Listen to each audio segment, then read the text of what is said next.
नमस्कार साथियों, स्वागत है आप सभी का लक्ष्य अध्ययन में। मैं एडवोकेट रविंद्र कुमार आप सभी का एक बार फिर से लक्ष्य अध्ययन में स्वागत करता हूं। और हम जो लेक्चर आपको दे रहे थे, इससे पहले मैंने आपको एफआईआर तक लाकर छोड़ा था, ठीक है। क्योंकि हम पढ़ रहे हैं मूल विधि, और मूल विधि हम पढ़ रहे हैं जो यूपीएसआई का पेपर आने वाला है, आपका जो नोटिफिकेशन आपका आया है उसी में एक पार्ट आपको मूल विधि का दिया गया है। और मूल विधि में जो है हम आईपीसी, सीआरपीसी और कॉन्स्टिट्यूशन को एक साथ लेकर पढ़ेंगे, ठीक है। तो मैंने आपको इससे पहले जो लेक्चर दिया था उसमें मैंने आपको बताया था कि जो संघ की कार्यपालिका होती है और जो न्यायपालिका होती है और जो विधायिका होती है, ठीक है, ये तीन आधार स्तंभ बताए हैं किसी भी शासन व्यवस्था को चलाने के लिए।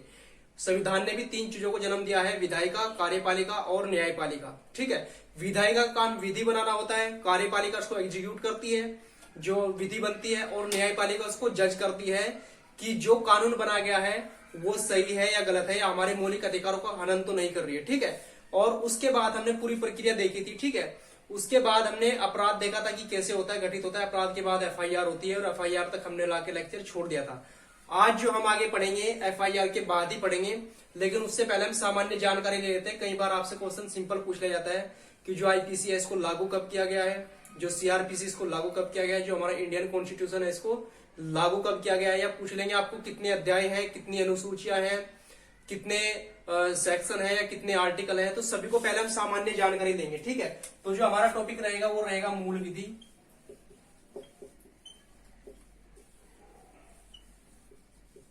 यूपीएसआई के लिए, ठीक है। मूल विधि है, और सबसे पहले हमें क्या करना है, इसमें तीनों चीजों को मैं आपको कंबाइन पढ़ाऊंगा। हमारा आईपीसी हो गया, इंडियन पिनल कोड जिसको हम भारतीय दंड संहिता कहते हैं, सीआरपीसी हो गया, code of criminal procedure code जिसको हम दंड प्रक्रिया संहिता कहते हैं, और एक हमारा हो गया इंडियन कॉन्स्टिट्यूशन, भारतीय संविधान, ठीक है। तो हमें पहले सबसे पहले इन तीनों की सामान्य जानकारी ले लेनी है। अगर हम संविधान की बात करें, सबसे पहले संविधान, ठीक है।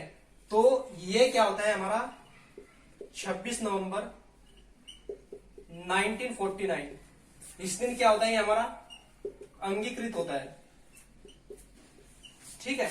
और 26 जनवरी 1950 को लागू हो जाता है, लागू हो जाता है, ठीक है। और अगर इसके भाग की बात करें, कितने भाग हैं, तो इसके अंदर आ जाएंगे 22 भाग, ठीक है। अगर आपको ऑप्शन में 25 भाग मिले, 22 भाग नहीं मिले, तो आपको 25 ही क्या करना है, वहां पर करेक्ट आंसर लिखना है। क्योंकि गणना की अगर दृष्टि देखें, जैसे आपने 9A देखा होगा, 9A जोड़ दिया गया है और 14A जोड़ दिया गया, तो बहुत से पार्ट इसमें और अलग से ऐड कर दिए गए हैं, लेकिन उनको बाद में ऐड किया है। मूल संविधान अगर आपसे पूछा है कितने पार्ट है, तो 22 भाग है। और अगर आपसे अनुसूची की संख्या पूछी जाए तो 12 अनुसूची है। और अगर अनुच्छेद पूछा जाए तो 395 अनुच्छेद है, 395 अनुच्छेद है। और जो आर्टिकल है इनकी अगर वर्तमान में संख्या देखा जाए तो 452 के लगभग है। और इनको भी जैसे 21 का जोड़ दिया गया, 39 का जोड़ दिया गया, 48 का जोड़ दिया गया। तो ABCD करके अगर गणना की दृष्टि से देखा जाए तो 452 के लमसम आर्टिकल वर्तमान में कॉन्स्टिट्यूशन में है, ठीक है। अगर आपको मूल संविधान पूछे तो मूल संविधान में 395 आर्टिकल है, ठीक है। तो ये बेसिक जानकारी हमारे कॉन्स्टिट्यूशन के बारे में हो गई। अगर हम बात करते हैं भारतीय दंड संहिता की,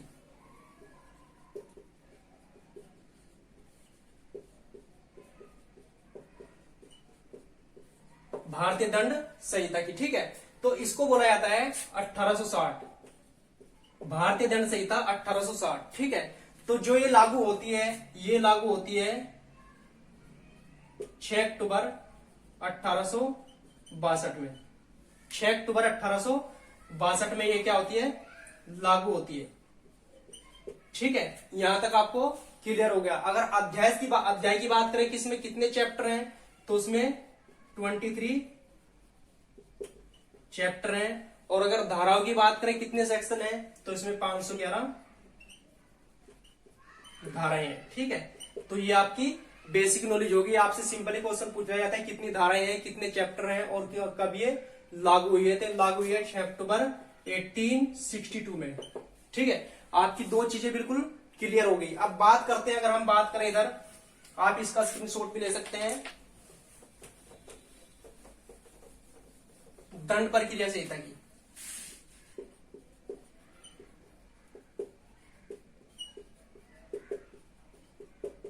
ये जो अधिनियम आता है इसको बोला जाता है 1973 का अधिनियम। इसके अनुसार ही दंड प्रक्रिया संहिता क्या होती है, लागू होती है। और जो इसके लागू होने की डेट है इसको बोला, ये है 1 अप्रैल 1974। 1974 में क्या होती है, लागू होती है। ठीक है। और अगर इसमें धाराओं की बात करें, 484 क्या है, धाराएं हैं। ठीक है। और 2 इसमें अनुसूची हैं और 37 क्या है इसमें, 37 चैप्टर यानी कि अध्याय है। 37 अध्याय हैं, 484 धाराएं हैं, 2 अनुसूचियां हैं। ठीक है। और लागू कब होती है, 1 अप्रैल 1974 को। ठीक है। तो ये सामान्य जानकारी किसकी थी, कॉन्स्टिट्यूशन, आईपीसी और सीआरपीसी। और इन तीनों का ही जो सिलेबस है हमारे किसमें है, यूपीएसआई में। ठीक है। तो यहां से आपको बेसिक क्वेश्चन भी पूछ लिया जा सकता है, कब लागू हुई है, कितनी धाराएं हैं, कितने आर्टिकल हैं। अगर कॉन्स्टिट्यूशन की बात करें कितने भाग हैं, कितनी अनुसूचियां हैं, तो यहां से आपको 1 से 2 क्वेश्चन आपको मिलने की पूरी संभावना होती है। क्योंकि हम क्या करते हैं, हम अंदर की चीजों पे ज्यादा फोकस करते हैं और जो मेन चीज होती है उसको छोड़ देते हैं। और यहां से क्वेश्चन आपको पूछा जाएगा 100%। ठीक है। तो यहां तक आपको बिल्कुल क्लियर हो गया। अब बात हम करेंगे कि जो हमारा सब जो चैप्टर दिया गया है मूल विधि का अलग से, आखिर ये होती क्या है। इससे पहले मैंने आपको एफआईआर तक ला के छोड़ दिया था कि एफआईआर का प्रोविजन कहां पे है, कैसे की जाती है, उसका डिस्क्रिप्शन में आपको लिंक मिल जाएगा, मैं उसको डाल दूंगा। ठीक है। तो अगर हम बात करें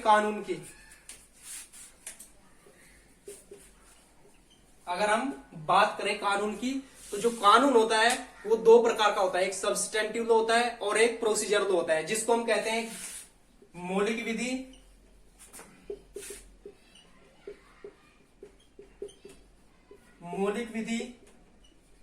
और दूसरी होती है प्रक्रिया विधि, प्रोसीजर लॉ, प्रक्रिया विधि। ठीक है। एक होती है हमारी मौलिक विधि और एक होती है प्रक्रिया विधि। ठीक है, प्रोसीजर लॉ। और अगर इनकी भी बात करें, ठीक है, तो इनसे मिलकर हमारा कानून बनता है। और कानून भी 2 टाइप का बन जाता है हमारा, एक हो जाता है सिविल कानून और एक हो जाएगा आपका दांडिक कानून या क्रिमिनल लॉ, दांडिक कानून। ठीक है। यहां तक आपको कोई दिक्कत नहीं होगी। जो हमारा कानून है वो 2 हिस्सों में बट जाता है, एक हम मौलिक विधि जिसको सब्सटेंटिव लॉ कहते हैं और एक हमारी प्रक्रिया विधि जिसको हम प्रोसीजर लॉ कहते हैं। और इन दोनों से मिलकर हमारे 2 कानून बन जाते हैं, एक हमारा सिविल कानून हो जाता है और एक हमारा दांडिक कानून हो जाता है। ठीक है। यहां तक आपको कोई दिक्कत नहीं होगी। अगर सिविल कानून की हम बात करें तो इसमें क्या होता है, एक वादी होता है और एक प्रतिवादी। एक वादी होता है, एक प्रतिवादी होता है। ठीक है। यहां पर एक वादी होता है, एक प्रतिवादी होता है। जबकि हमें सिविल कानून नहीं पढ़ना है, हमें फोकस किस पे करना है, दांडिक कानून यानी कि क्रिमिनल लॉ पे काम करना है। ठीक है। तो यहां पर क्या होता है, एक वादी कंप्लेंट जिसको बोलते हैं कंप्लेनर, और एक होता है प्रतिवादी जिसको डिपेंडेंट बोलते हैं। ठीक है। यहां तक आपको क्लियर हो गया। इस चैप्टर को हमें बिल्कुल नहीं पढ़ना है, ये हमारा सिलेबस से बाहर है, इसीलिए हमको ज्यादा ध्यान भी नहीं देना है। हमें पढ़ना है दांडिक कानून। और इसमें एक होता है कौन, पीड़ित होता है जिसको विक्टिम बोला जाता है, और एक होता है यहां पर एक्यूज जिसको आरोपी बोला जाता है, अपराधी नहीं आरोपी बोला जाता है, इसको एक्यूज बोला जाता है।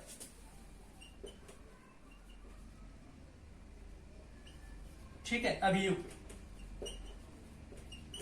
इसको अभियुक्त बोला जाता है और इसको पीड़ित बोला जाता है। ठीक है। तो यहां पर जो केस होता है वो स्टेट वर्सेस एक्यूज का नाम होता है। ठीक है।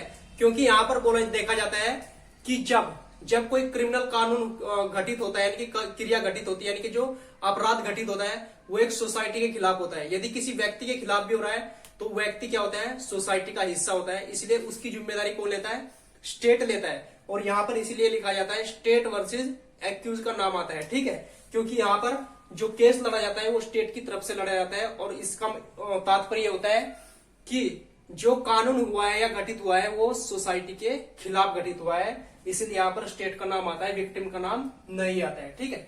तो यहां तक आपको बेसिक जानकारी मिल गई होगी कि जो हमारा कानून है वो दो प्रकार का होता है, एक मौलिक विधि होती है, एक प्रक्रिया विधि होती है। मौलिक विधि और प्रक्रिया विधि से मिलकर ही दो प्रकार के कानून बनते हैं, एक दांडिक कानून, एक सिविल कानून। सिविल कानून में वादी प्रतिवादी होता है और यहाँ पर विक्टिम और एक्यूज होता है, जिसको अभियुक्त बोला जाता है। ठीक है, यहां तक आपको क्लियर हो गया होगा।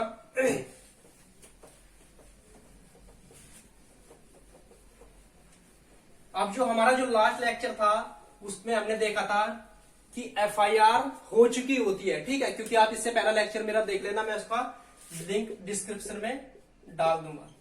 तो ये थी हमारी एफआईआर। और एफआईआर किस में होती है, इसका प्रोविजन कहाँ है, आपसे सिंपल क्वेश्चन पूछा जा सकता है कि जो एफआईआर है इसका प्रावधान कहां पर है। ठीक है, तो अगर मैं बात करूं कि इसका जो प्रावधान है ये सीआरपीसी में कहीं भी पर्टिकुलर एफआईआर शब्द नहीं लिखा है, बल्कि इसका जो झलक मिलती है, यानी कि एफआईआर शब्द की जो झलक मिलती है, इत्तला शब्द इसको बोला जाता है, उसकी झलक मिलती है सीआरपीसी का 154 सेक्शन। ठीक है, 154 में एफआईआर का जिक्र मिलता है और जो एफआईआर होती है वो केवल संज्ञेय मामलों में होती है, संज्ञेय मामलों में।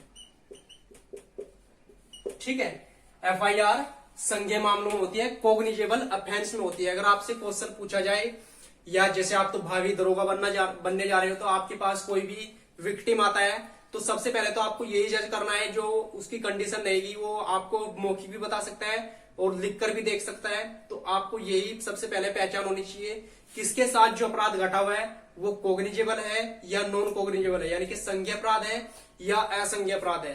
अगर संज्ञेय अपराध है तो आप एफआईआर लिखोगे, और अगर असंज्ञेय अपराध है तो उसका क्या उपाय है ये भी आप उसको बताओगे। ठीक है, तो अगर असंज्ञेय अपराध होता है यानी कि नॉन कोग्निजेबल ऑफेंस होता है,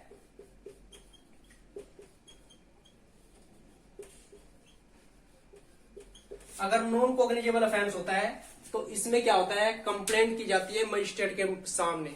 ठीक है, तो इसका जो प्रावधान है इसको परिवाद बोला जाता है, इसको परिवाद बोला जाता है। और इसका जो प्रोविजन मिलता है वो 2D में मिलता है, 2D में सीआरपीसी, 2D में, यानी कि सीआरपीसी के सेक्शन 2D में मिलता है परिवाद, यानी कि कंप्लेंट।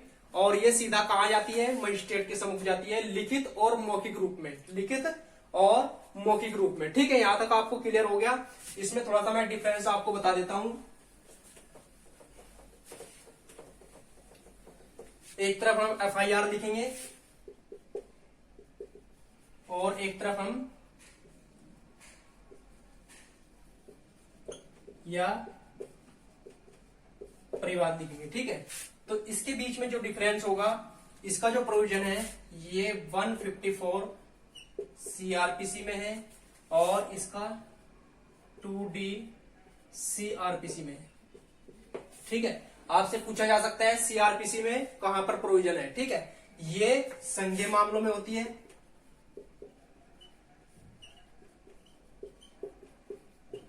एफआईआर संज्ञेय मामलों में होती है, और जो कंप्लेंट होती है, जो परिवाद होता है,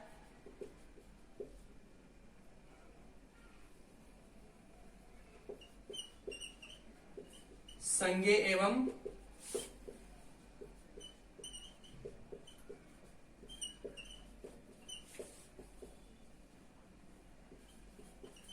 संज्ञेय एवं असंज्ञेय, यानी कि कोग्निजेबल और नॉन कोग्निजेबल दोनों में ही कंप्लेंट होती है। ठीक है, यहां तक आपको क्लियर हो गया। इसका जो प्रोविजन है ये सीधा भार साधक अधिकारी, यानी कि थाने का,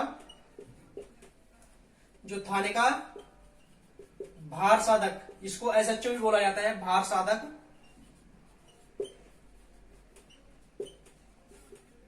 अधिकारी के नाम होती है। और ये जो होती है ये मजिस्ट्रेट के सम्मुख,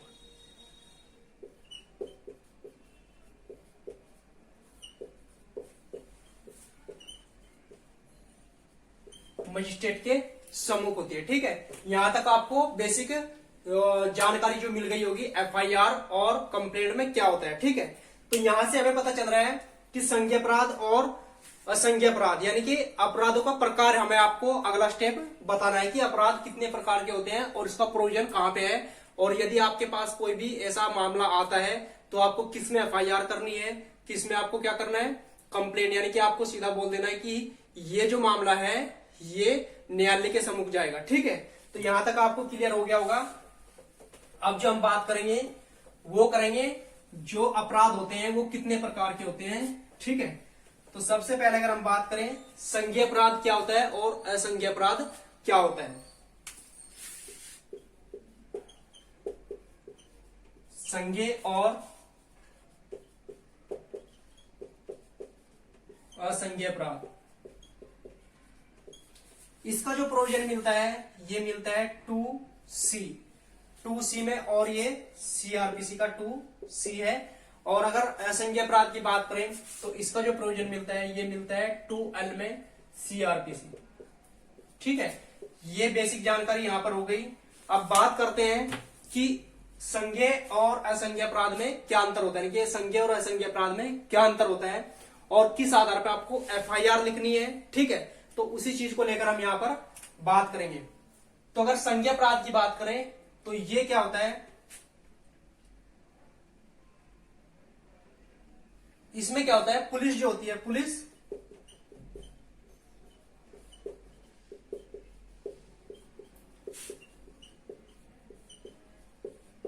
बिना वारंट के क्या कर सकती है, गिरफ्तार कर सकती है।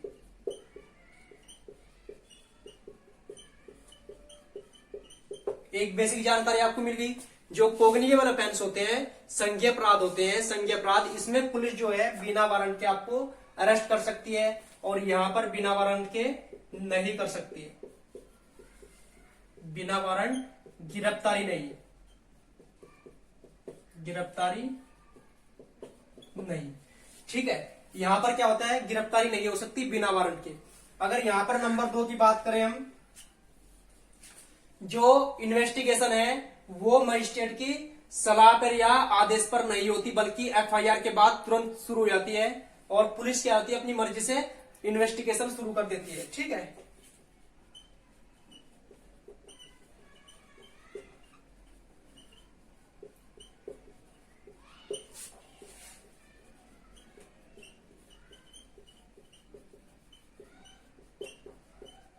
यहां पर पुलिस क्या कर सकती है, इन्वेस्टिगेशन कर सकती है। और यहां पर क्या है, मजिस्ट्रेट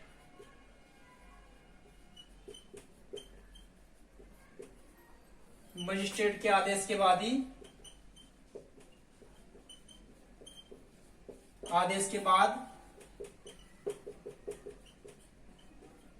इन्वेस्टिगेशन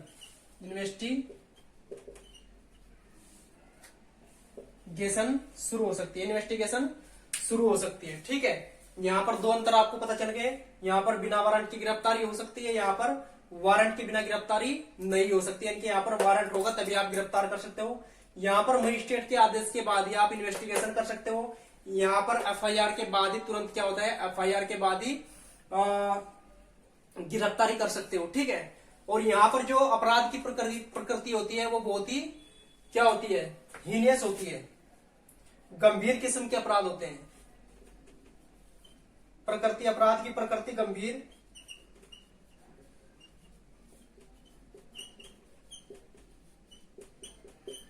अपराध की प्रकृति गंभीर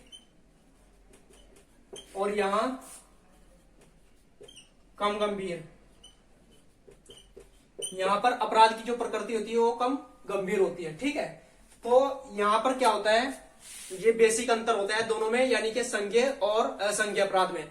तो इनमें से कोई भी अगर मामला आपके पास आता है, संज्ञेय अपराध में हम बोल सकते हैं जैसे मर्डर, डोरी डेथ हो गया, रेप हो गया, भारत के विरुद्ध कोई युद्ध की घोषणा हो गई, तो इस प्रकार की जो अपराध होते हैं उनको कोग्निजेबल ऑफेंस माना जाता है। ठीक है, और यहाँ पर सम्मन की अवमानना यानी कि 172 हो गया, रिश्ती हो गया, किसी के साथ छल हो गया, तो ऐसे अपराध असंज्ञेय अपराध की श्रेणी में आते हैं। ठीक है, तो ये बेसिक जानकारी थी आपके लिए कि यदि आपके पास कोई भी पीड़ित व्यक्ति आता है तो आप उसके जो विचार सुनोगे उनके आधार पर ही आप एफआईआर नोट करोगे कि जो उसके साथ घटना घटित होती है उसका क्या होता है, एफआईआर में क्या मतलब एफआईआर लिखी जाएगी या फिर वो सीधा न्यायालय के पास जाएगा। ठीक है, ये बेसिक जानकारी थी यहां पर। इसके बाद एक अपराध और होता है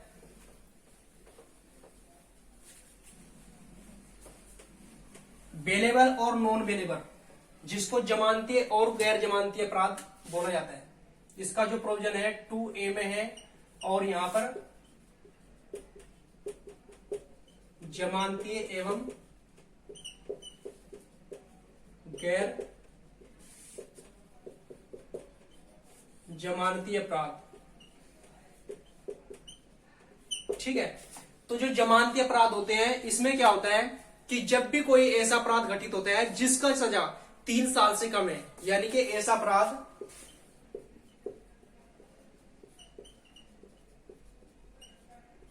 जिसकी सजा 3 वर्ष से कम है,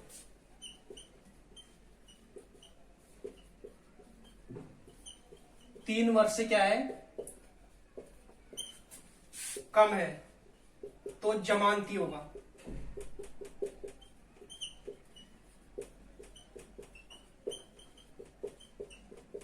जमानती अपराध होगा।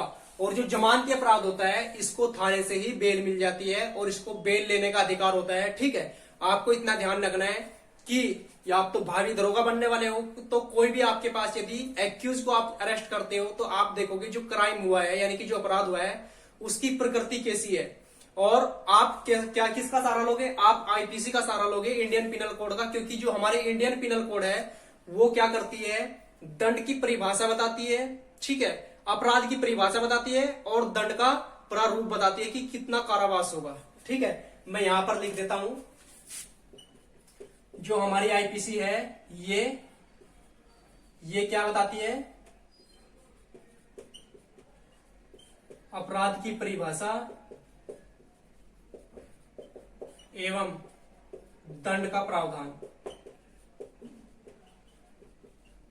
दंड का प्रावधान, ठीक है।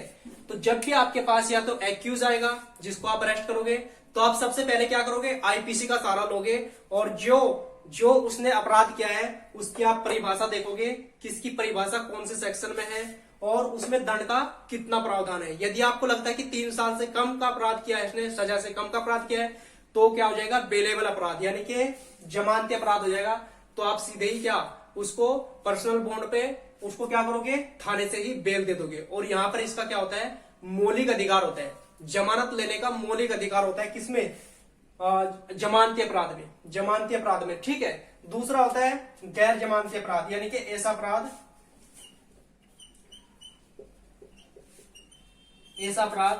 जिसको या जिसकी सजा 3 वर्ष से अधिक हो, 3 वर्ष से अधिक हो, ठीक है, ऐसा क्या बोला जाएगा, गैर जमानती अपराध।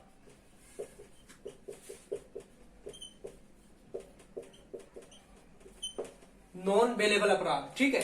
तो यहां पर आपने देखा कि यदि आप किसी को अरेस्ट करते हो, उसके अपराध की प्रकृति को देखते हो और आपको लगता है कि यहां पर जो है अपराध की जो सजा है तो ये है 3 वर्ष से अधिक है, ठीक है, तो आप उसको क्या करोगे, 24 घंटे के अंदर मजिस्ट्रेट के सामने पेश करोगे, और बेल तो उसको मिल सकती है लेकिन मजिस्ट्रेट के विवेक के आधार पर, यानी कि मजिस्ट्रेट की पावर का अधिकार होगा कि इसको जमानत पर छोड़ा जाए, उसके बैकग्राउंड को देखा जाएगा कि हैबिचुअल अफेंडर तो नहीं है, ठीक है। दूसरा क्या है, उसका बैकग्राउंड देखा जाएगा। तो सारी चीजों को देखकर यहाँ पर जो उसको बेल का अधिकार होगा, अधिकार हम मौलिक अधिकार नहीं इसको बोल सकते, हम केवल जमानती अपराध को ही मौलिक अधिकार बोल सकते हैं, और गैर जमानती का जो अधिकार रहेगा वो मजिस्ट्रेट के किस पे, विवेक के आधार पर होता है कि वो उसको जमानत देता है और नहीं देता है, ठीक है। ये डिसाइड करता है कि इसको जेसी यानी कि जुडिशियल कस्टडी में भेजना है या फिर पीसी पुलिस कस्टडी में भेजना है, किसके लिए, इन्वेस्टिगेशन के लिए, ठीक है। और जो ऐसा अपराधी होता है, अपराधी नहीं है इसको बोलेंगे, जो ऐसा आरोपी होता है, एक्यूज होता है, इसको 15 दिन के लिए कहां पर, पुलिस कस्टडी में रखा जाता है। तो यहाँ पर जो इन्वेस्टिगेशन पूरा होता है उसके बाद इसको जेसी यानी कि जुडिशियल कस्टडी में भेज दिया जाता है। और यदि इसके बाद इन्वेस्टिगेशन शुरू होती है, इन्वेस्टिगेशन में अगर पाया जाता है कि जो भी साक्ष्य जो इकट्ठे हमने किए हैं कि इसने अपराध नहीं किया है, तो उसको क्या किया जाता है, डिस्चार्ज कर दिया जाता है। नहीं तो उसके बाद ट्रायल शुरू होता है, और ट्रायल में बहुत सारे आगे के स्टेप है जो हम आगे वीडियो में डिस्कस करने वाले हैं आपके, ठीक है। तो ये छोटा सा हमारा टॉपिक था, ये बेसिक जानकारी थी, ये आपको जानना जरूरी था। और जो हमारी क्या है आईपीसी सीआरपीसी है, जिसमें जो भी मोस्ट इंपोर्टेंट चैप्टर हमारे किससे, पुलिस से रिलेटेड है, क्योंकि हमें जो पूछा जाएगा वो पुलिस से रिलेटेड ही बहुत सारी चीजें पूछी जा सकती है। ठीक है, तो जो भी इंपॉर्टेंट यहाँ पर चैप्टर रहेंगे उन्हीं पे हम एक एक करके चर्चा करेंगे कि यानी कि पुलिस के अधिकार क्या क्या होते हैं, किन लोगों को अरेस्ट कर सकते हैं, किन को जमानत दे सकते हैं, किसमें तलाशी ले सकते हैं, किसमें किसी का एग्जामिनेशन कर सकते हैं। ठीक है, यानी कि परीक्षा ले सकते हैं, किसमें 161 का बयान दर्ज कर सकते हैं, किसमें 164 का बयान दर्ज करवा सकते हैं। ठीक है, किसका नाम लिखना होता है विक्टिम का, किसका नहीं लिखना होता है, सभी का हमको क्या करना है, एक एक करके सभी को पढ़ना है। और जो भी पुलिस का रोल है सभी को एक एक करना है, और हमको कॉन्स्टिट्यूशन, आईपीसी और सीआरपीसी तीनों को एक साथ जोड़कर पढ़ना है। ठीक है, तो अगर वीडियो आपको पसंद आई है तो सभी दोस्तों में आपको शेयर भी कर देनी है, क्योंकि मोस्ट इंपोर्टेंट चीज मैं आपको वही बताने जा रहा हूं जो एग्जाम के पॉइंट ऑफ व्यू से आपको पूछे जा सकती है। ठीक है, तो लाइक करना बिल्कुल नहीं भूलना है आपको, और कमेंट जरूर कर देना है कि जो आपकी रिक्वायरमेंट है उस हिसाब से मैं आपको पढ़ाने के लिए बिल्कुल तैयार हूं। ठीक है, तो जुड़े रहना है, वीडियो को शेयर करना है, और सब्सक्राइब जिसने नहीं किया सब्सक्राइब भी कर देना है। मिलते हैं नेक्स्ट लेक्चर में, तब तक आप सभी अपना ध्यान रखिए। धन्यवाद।